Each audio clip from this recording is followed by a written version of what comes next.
Ah, now there's an idea. Oh, just a moment, please. I need to jot this down.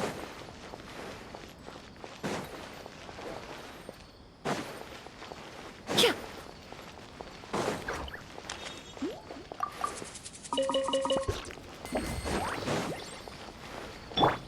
Shower me with praise!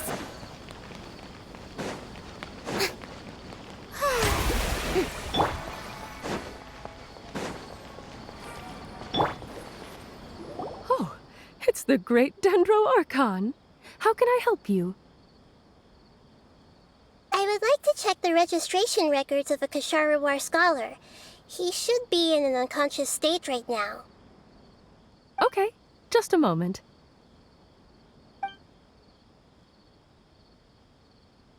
Sorry to keep you waiting, Dendro Archon. We have confirmed that there's a scholar named Beinuni who's been unconscious for a while. The cause was improper operation of the Akasha. He hasn't regained consciousness yet, and is still receiving treatment at Bimarstan.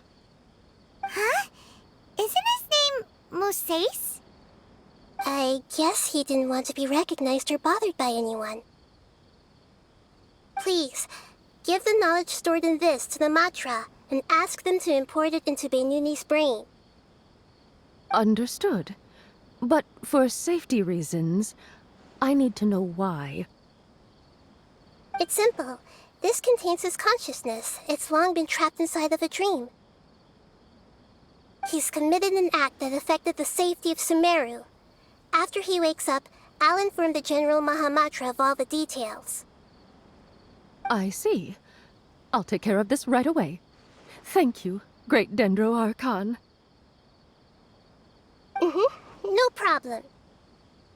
Alright. Everyone should have gathered at a moment of dreams by now. Let's head back.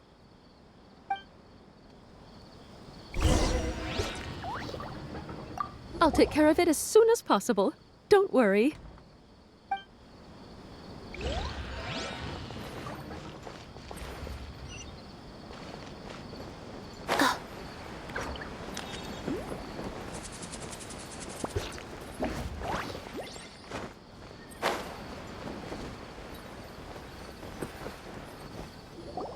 Let's be quiet and just listen in. I wonder what she's going to say.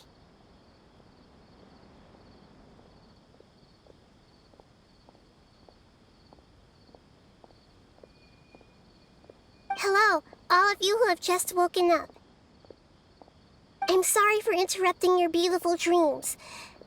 I may have acted a little cold when handling things in the dream. I sincerely apologize for that.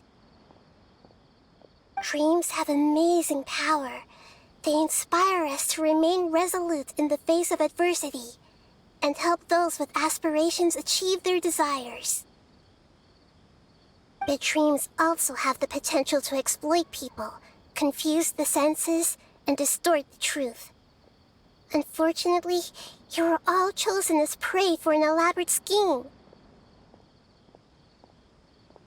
As I've said before, I am still learning, and cannot fully empathize with the pain of all the loss you've experienced.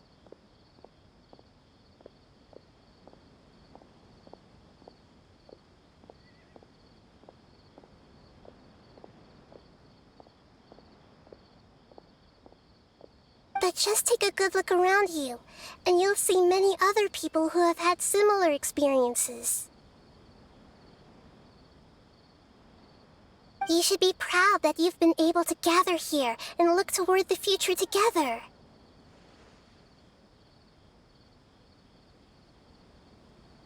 The path of life is long, and it's hard for us to see the destination. This leads us to ask a lot of difficult questions.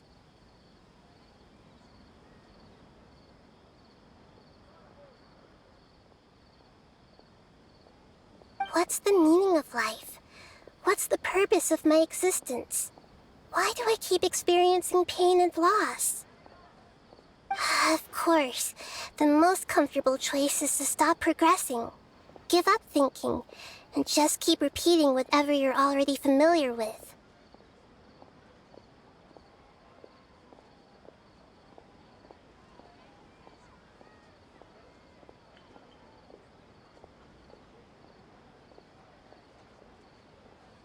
Whenever you have such thoughts, just look at the people and things around you.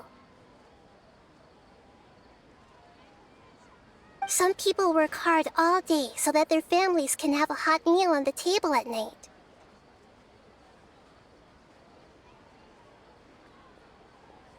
Some people travel all over the world in order to create art that resonates with all of Teyvat. Some venture in search of the world's secrets to prevent rapidly approaching, yet still unknown, world-shattering catastrophes. Life is not just about yourself. Each and every one of your actions shapes you and the world around you. Look, friends and family will remember what you've done, and even some people you've never met may benefit from your actions. Therefore, many people will strive forward to forge new paths, even if they have to endure great pain to do so. Once you begin your journey on that same difficult yet rewarding path, you'll come to know the answers to those big existential questions, yet they will no longer feel as life-defining as they did before. But if you were to believe that life is nothing but an empty, ephemeral dream, then that's also the only thing it'll ever become. You're free to choose how you want to live your lives, but as your Archon, I should first make this information known to everyone. In the end, it's up to you whether you want to embrace a beautiful dream at the cost of your real life.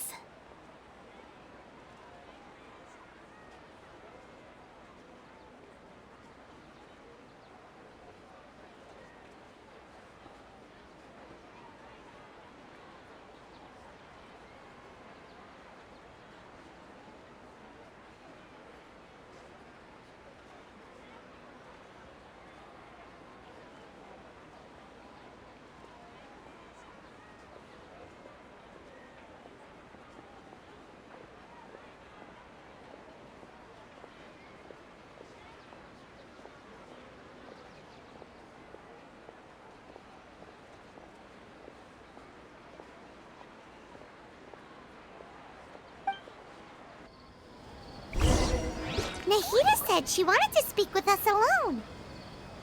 It seems like she went to the plaza in front of the Academia.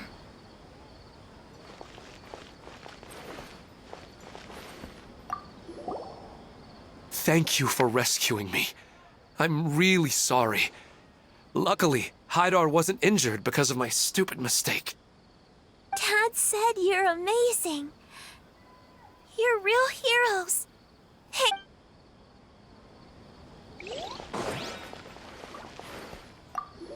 I'm really glad I reached out to you earlier. Otherwise, we wouldn't have been able to handle this situation on our own. You did a great job as well.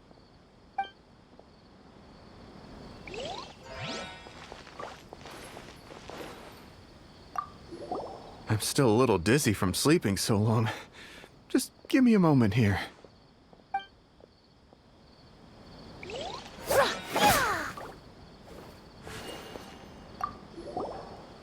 I discovered that Nasser and I get along pretty well.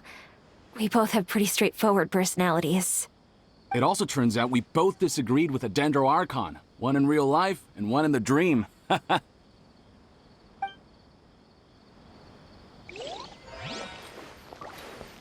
I'm getting ready to go on an adventure, and I'm taking this plant with me. I shouldn't just sit here waiting for her to come back. Professor Aisha was so determined to explore those secrets, so I should go take a look too. Thank you. May we meet again in the future.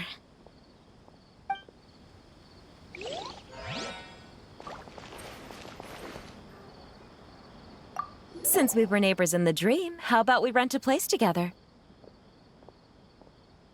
Sounds good. I can't afford a house on my own anyway, but I'm sure life will get better.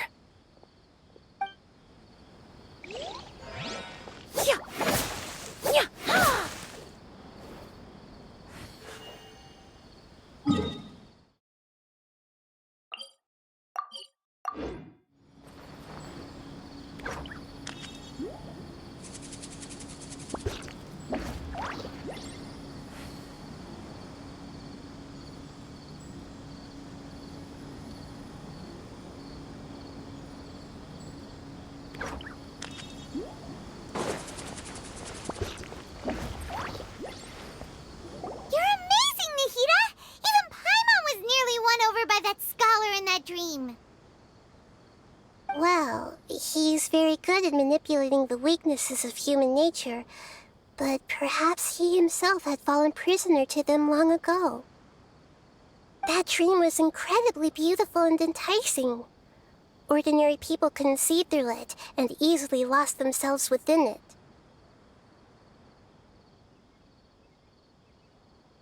But as long as you can still wake up, you can still move forward with your life. Huh? What makes you say that? Right! You said that you didn't understand human feelings, but we saw how considerate you were with all these people. Your speech just now really connected with everyone. You did a good job! Thank you. I've heard a lot of sad stories along this journey, and several of them have touched my heart. You can't say that the victims of the dream really did anything wrong, and what they wanted was also not unreasonable.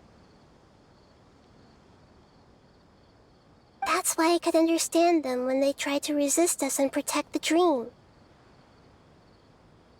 But all of my understanding and stirred feelings probably can't even account for even 1% of the pain they've experienced.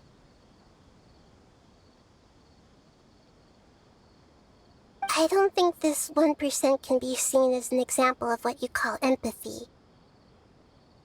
You're too hard on yourself, that's for sure. Alright. I suppose going out into the world will help my confidence grow.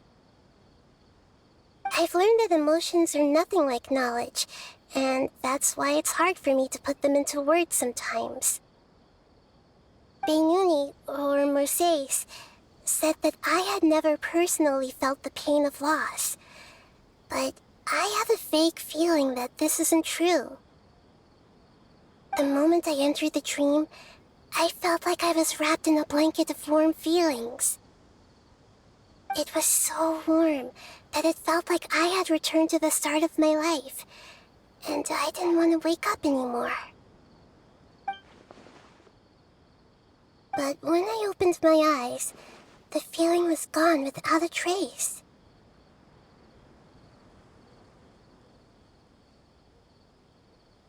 If I have to make an analogy for it, I would say I can no longer see words on a piece of paper after they have been erased, but I can still see the slight indentations of where the words had been written. But now that I've experienced this dream, I think I can say with confidence that I won't dwell too much on the meaning of that warmth.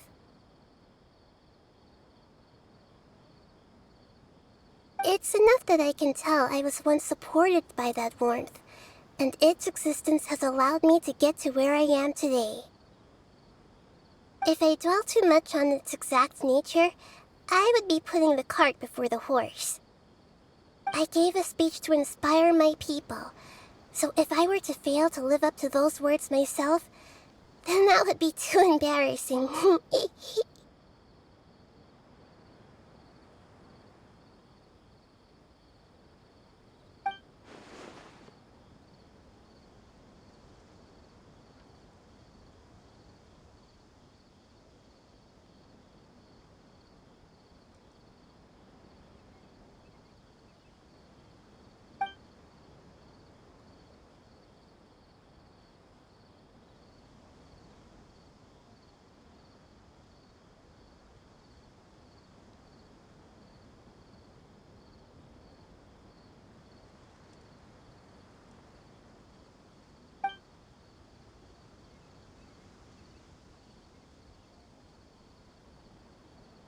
Hey, what's with that serious look?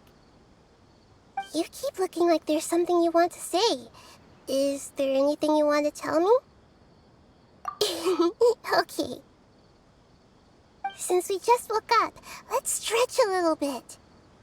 A new day is about to begin.